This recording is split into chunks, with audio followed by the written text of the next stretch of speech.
Some questions will ask you to draw a curve, either using the straight line tool or the curved line tool. To do this, you must first select the tool, which will be indicated in the question and accessible in the toolbar.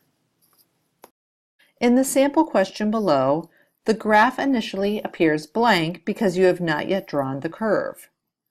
You can draw the curve in one of two ways.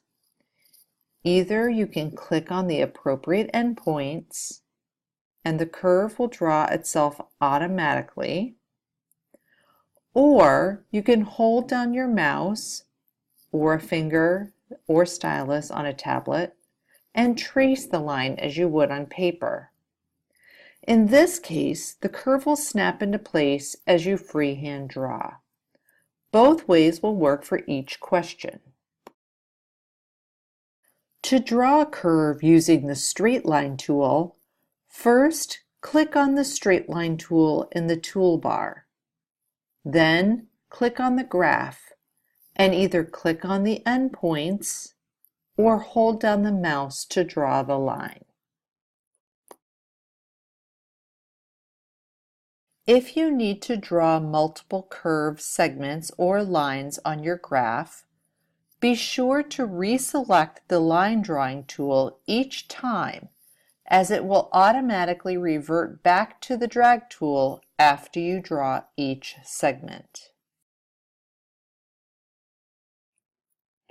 To draw a curve using the curved line tool, first click on the curved line tool in the toolbar.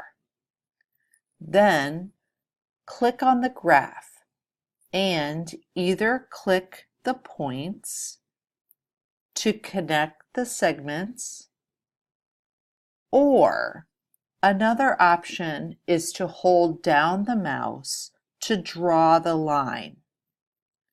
While both methods work for drawing a curve, you might find it easier to simply click the points.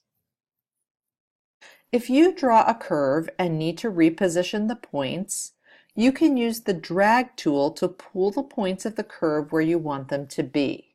When you have placed the curves where you want them to be, click Submit.